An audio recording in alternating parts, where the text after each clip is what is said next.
Hello, I haven't made a Neon Street Productions YouTube video in a little while. I've been out doing some filming, but I wanted to bring you a video that's on something we may kind of take for granted or think it's not as important.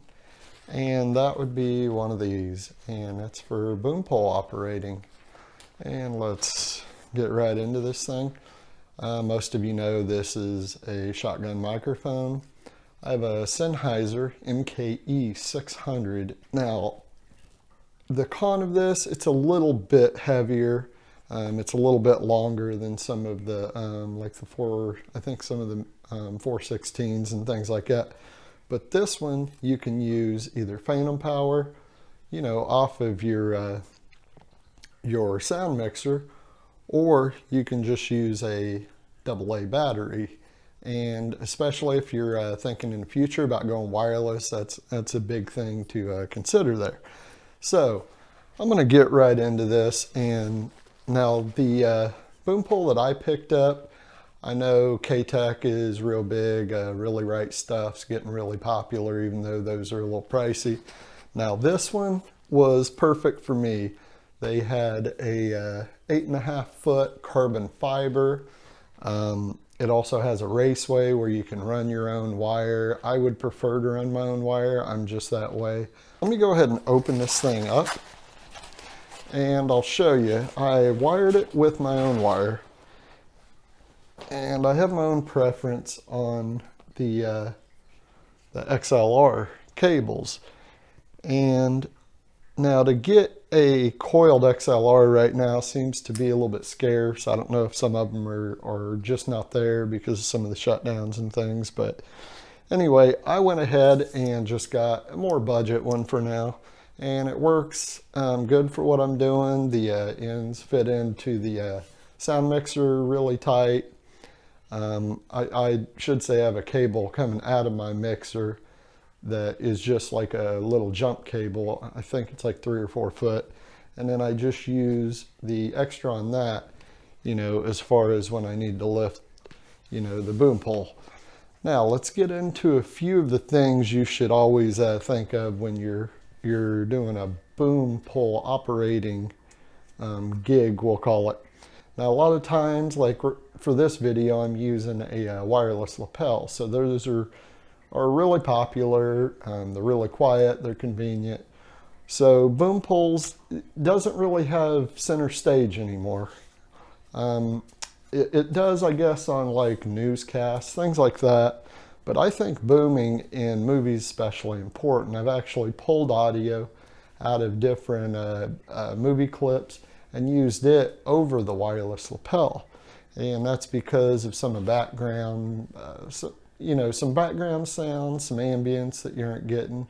Also, with me having the MKE, the Sennheiser MKE 600, this thing's really quiet. I got the original wind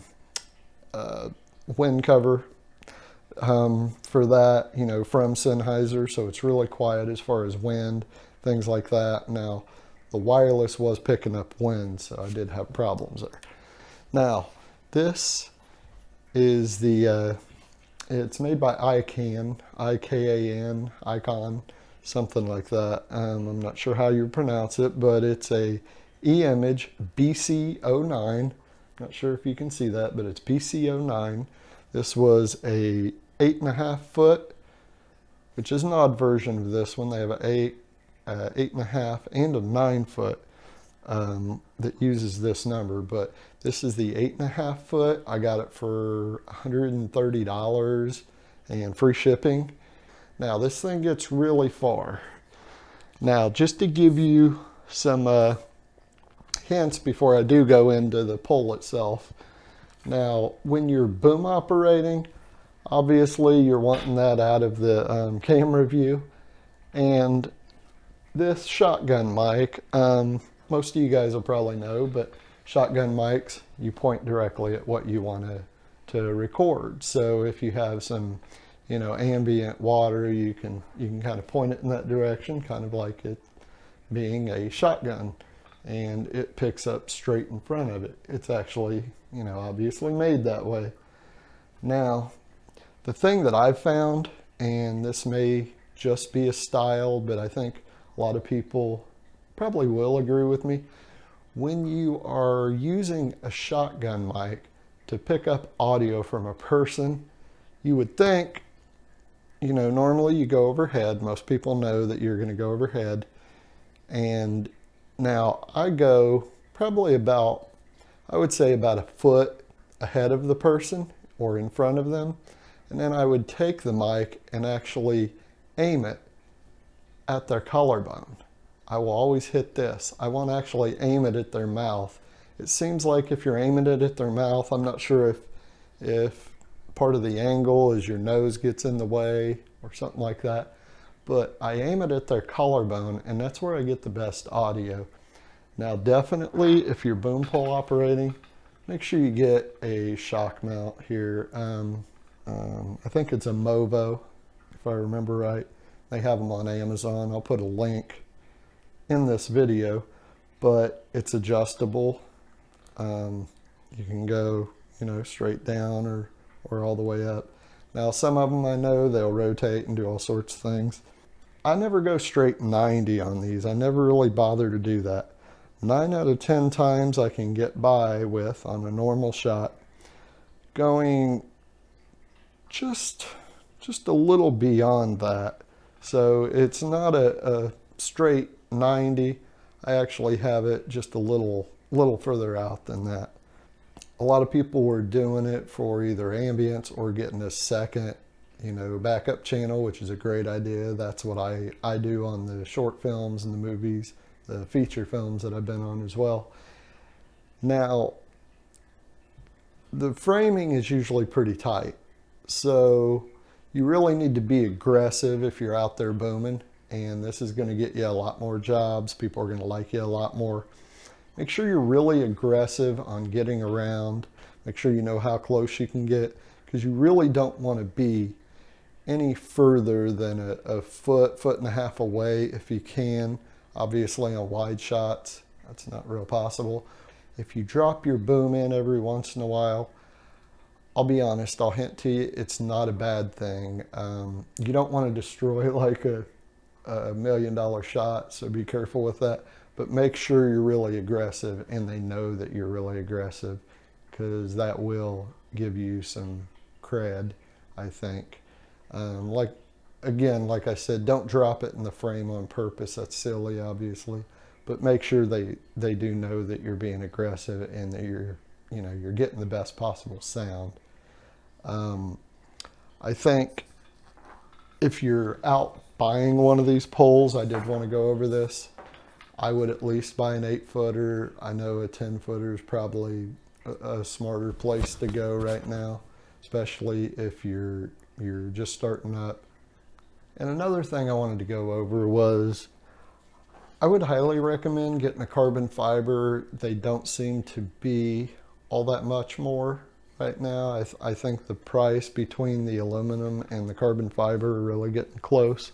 So I'd recommend one of these, because, you know, if you're doing your H stand all day, that little bit of extra weight is gonna weigh on you. If you do have, I've had a few myself as far as back problems or, you know, some muscle cramping, you know, it's gonna help a lot on that if you get the carbon fiber over the aluminum. Another thing, carbon fiber is known to transfer a lot less noise from like your hands moving or just a simple movement like that. You're actually going to create noise to some degree, you know. So carbon fiber will transfer that noise much less than your aluminum poles. So keep that in mind. Sennheiser is probably one of the better brands as far as I'm concerned with the shotgun mics. I know the Rode NTGs, some of the 2 and above are all becoming popular, but I would say Sennheiser is a little bit better on the noise part. Preference, if you're going to cable your own yourself, I would recommend getting a pretty good cable. I couldn't find a whole lot of choices out there, so I actually had to get one slightly cheaper, not generic, but slightly cheaper. just to go over it real quick, make sure you have close communication with your DP and know exactly what shot. If you have to, what I do, I always have a habit of doing this, make sure I get all my cheat sheets, I call them. I get my sheets from, your script supervisor or whoever is in charge of that. And then you make sure you know what shot it is and do a little cheat on the monitor. Usually the camera has a monitor on it. Now, if you did like the video, if you learned anything about it, make sure you give us a thumbs up, a like on the video. Make sure you subscribe to the channel. Got a couple movies. I've been out doing a lot of filming here lately, so I'll have a couple of movies coming your way very soon. Bitter will be up in later November. I'll just tell you that. I'll see you. Thanks.